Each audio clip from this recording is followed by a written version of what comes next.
brought a cup of tea and a curly whirly to the party.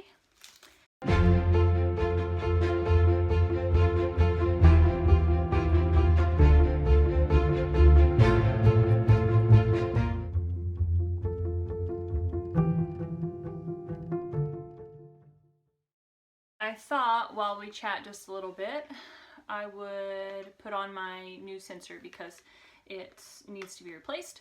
So we have a few things to do during our time together today.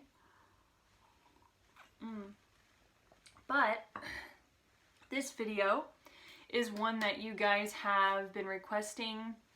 I'm sorry I haven't been on in a while. I haven't posted any content in a while, but life has been,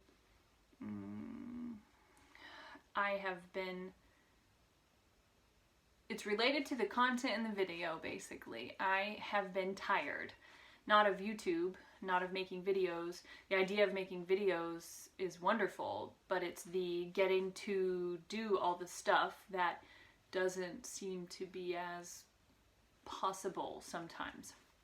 That said, let's just jump right into it. Recently, I was contacted by a few viewers, a few followers, and they said, hey, are you okay? You haven't posted in a while. And a couple of people on Instagram had messaged me and said, hey, you haven't posted anything on YouTube in a while. Are you okay? And yes, I'm okay. Nothing particularly different. You know what? I didn't even introduce myself. For those of you who it's your first time to hang out with us, I am Kristen, and I am a licensed professional counselor. Not your licensed professional counselor, but we like to talk about chronic illness or wellness and mental health and kind of just how to do life with a chronic illness. I have Ehlers Danlos Syndrome and POTS and MCAS, MALS, and asthma. So pretty exciting there to have the trifecta plus a few bonus. All right, so Dexcom, I just unwrapped it. I'm not going to give you the step-by-step because there's a whole video on my channel. So if you want to see how to do a Dexcom sensor replacement, please go check that video out. I will link it in the description and you can watch it. I will just be doing this and we will just be chatting. So the topic today really is, how do I do it? Which is what I was asked a couple of days ago. And it's not the first time. I have a couple of thoughts about this. Number one, what is it? It is life. It is working. It is school. I'm doing my PhD right now and I'm actually in dissertation phase. So speaking of dissertation phase, this, for those of you who are not in university or doing anything like that, is my research binder. One of them, anyway. This is one of my few binders that I'm working out of to do my dissertation work, and that itself is a lot of work getting it put together, but it's helpful, it's there, it's marked up, and I'm doing my dissertation. And then you have regular life stuff like grocery shopping, social stuff, going to the coffee shop. I also write, so I have a children's book that's coming out in the next 2 weeks. I do try to find time to do stuff like that, and I have a lot. That brings me to the question, how do I do it? I don't think it's special. I don't think it's anything. My answer isn't probably going to be as helpful as I would like for it to be. I'm a little scattered with this, actually. I've tried to sit down and do this video a few times now, and I just don't feel like I have much to offer on the topic, but I'm going to give it a go. So I, number one, have to balance my time. It requires me to, EDS and all of its friends, requires me to be very cautious with my energy, and that's not always fun. It's not always something I want to do because I want to do fun stuff. I want to go out to the movies. I want to go with friends shopping. I don't really like to shop, but I want to go. I want to do social activities that my friends are doing. Now, the problem is it requires energy. So I only have so much, and it's measured. I work at a university, I teach psychology courses, and so there's a certain amount of time that's required in teaching, as well as grading, as well as answering emails, and coming up with content for classes, putting together lectures, developing PowerPoints, coming up with handouts, all of that type of thing. That is working at the university. And then of course there are other things such as faculty meetings or things that come along with that. Another thing I do is being a licensed professional counselor or an LPC means I see clients. So I do have a caseload that I see weekly, and that number changes as my needs change to be able to provide for my clients to the best of my ability so that they are not getting less than care. So that requires me to be conscious of, do I want more money? Yes, but if I think the answer is always yes. Yes, more money, but if I want more money, I have to have more clients. If I have more clients, then there's less of me to go around. So do I have enough of me between the university and my clients to care for them in an ethical, care well way?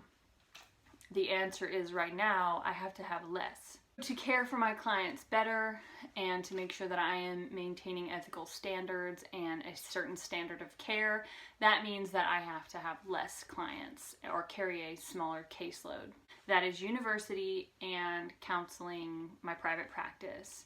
So those two things. Now, another thing would be my own schooling, so my PhD program, which right now, my dissertation phase is 1 year. Many places it's 5 years. Many places they do the dissertation as they go through school. But for me and for the university I attend, it's 1 year after all the coursework has been completed. That means that right now I'm on chapter 3 actually. So I've been scrambling I did chapter 2, then chapter 1, and now I'm working on chapter 3 to prepare all of my proposal for the IRB board. And that requires me to complete the first 3 chapters and then do my IRB forms and submit a proposal and have all of the stuff prepared for them and get approval. So then I can do chapter 4 and on as I continue my study. That means there is a certain level of, I get my hair stuck to it, certain level of expectation of time spent on my dissertation so that it is done well. I like to do whatever I've decided to do with excellence and to do well at whatever it is instead of half doing it because of too much on my plate.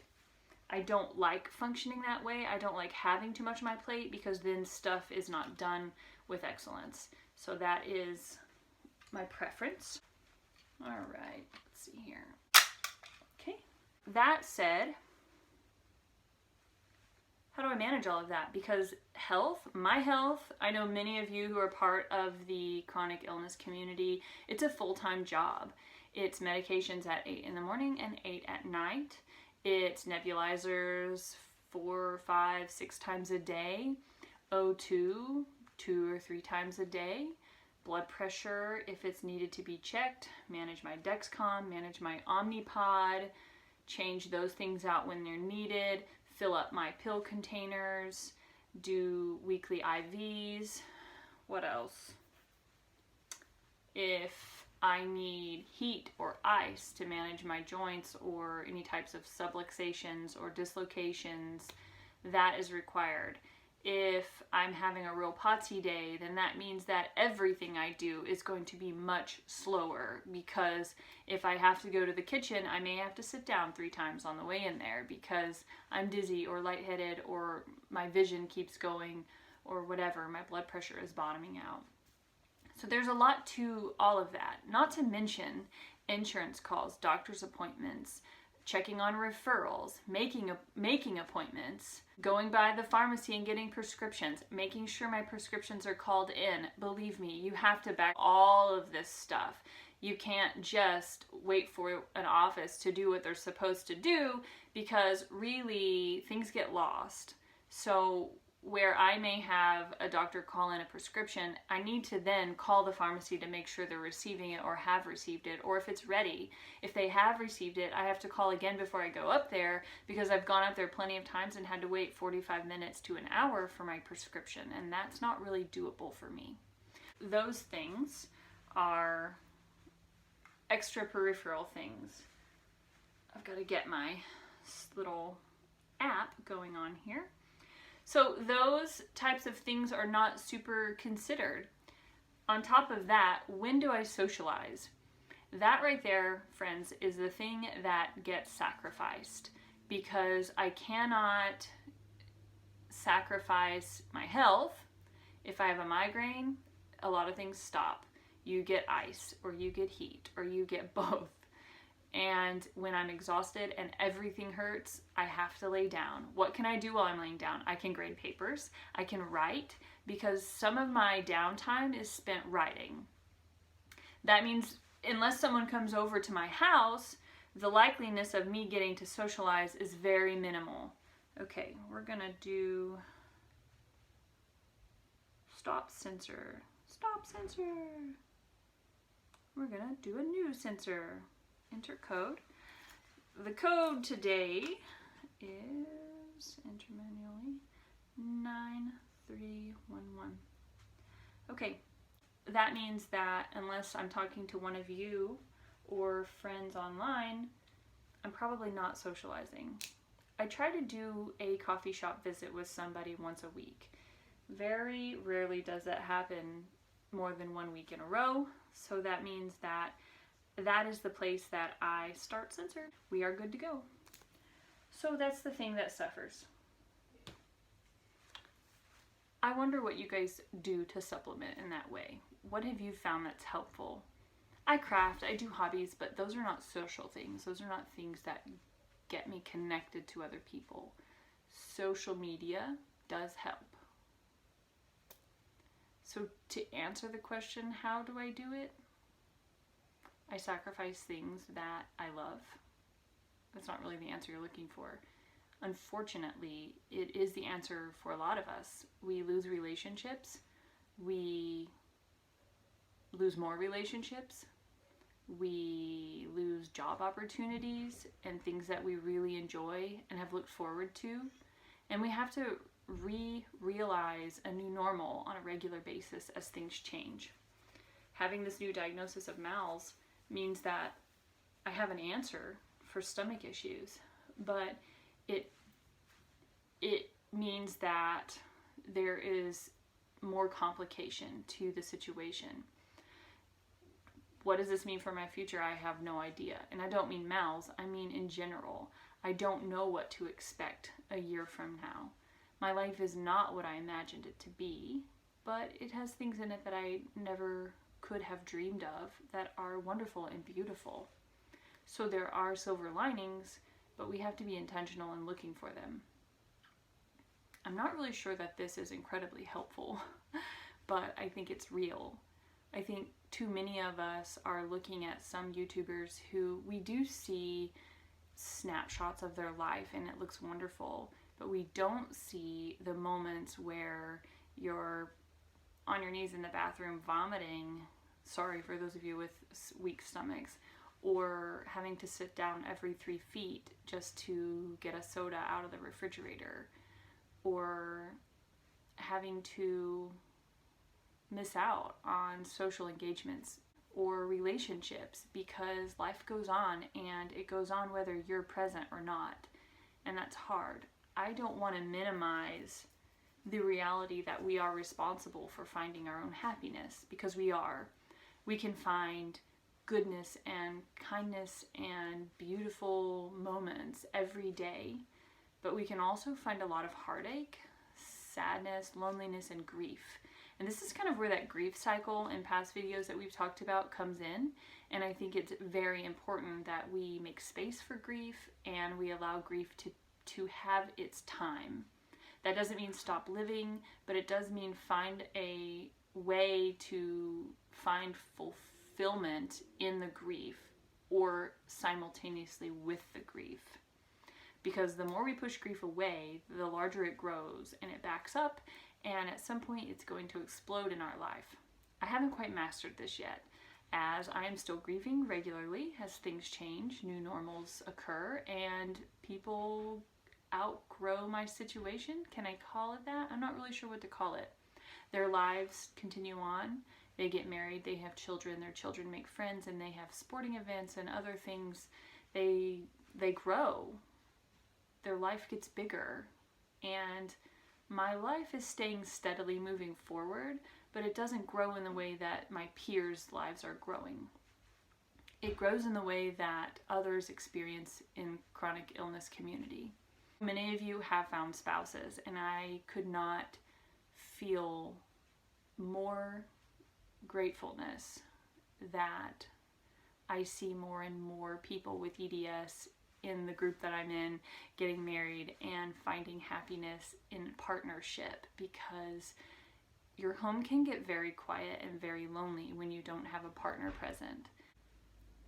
That is not something to be jealous of for other people, but it is painful in some aspects of acknowledging and recognizing that there is so much silence in your own world. I just want to offer you the notion that you're not alone in this and that it's okay. Not only is it okay, it's so normal and it stinks. I say it's okay because it's happening and you have to deal with it. It's not okay in the sense that, should it be happening? No. In an ideal world, the community would come around and cheer you on and check on you and love on you, and for many of you that does happen. For many of you, nothing near that happens, and that's hard, because the reality is when people get sick, they eventually have closure from, say, let's talk about cancer. I've used cancer before as an example. Cancer is terrible, it's awful, but there's closure to cancer. There is remission. There is the idea that it can be cured. Some types can be cured, but then there's also people pass. So in all three aspects, and maybe some others that I haven't thought of, there is a resolution. There is a conclusion to the situation. For people with chronic illness, it is perpetual and never ending. So there is a occurrence, and then this breaking point of a doctor finally going, aha, I get it now. You have this disease. That means there is finally a name that you're fighting. You're no longer fighting a shadow. So now you're fighting this thing. Well, this thing causes things to go wrong in your body. So EDS causes things to go wrong in my body, which then causes things like POTS, Addison's, MCAS, MALS, asthma. All of the things probably wouldn't even exist had I not had EDS. So that means without EDS, all of those things are gone, and I'm living the soccer mom life. With EDS, I've got all of its buddies, and I'm doing today. So I guess that comes back to that question again. How do I do it? Very carefully, but really, one day at a time. What can I do today? Is that how I want to live? No. I want to live 10 years at a time, but it's not reasonable. I wish I could offer more, and I think this will just be kind of the opening of this conversation, and I can address it further. I would love to know what types of questions you have about my PhD program. Several of you have asked, and several of you would like to have a conversation about maybe university and chronic illness or university and EDS. And I'm happy to discuss that if that would be something you indeed would like, further than what we've talked about now. Please leave in the comments below and I will take note of your requests and try to provide you with another video that goes in depth about the things you actually want to know regarding going to university and having a chronic illness, because I do know many of you are experiencing that very thing right now. I am so happy you were able to join me and that we are making a little more content now. Keep stopping by and don't give up on me. I am happy to be connecting with you guys in the comments. And until next time, see ya.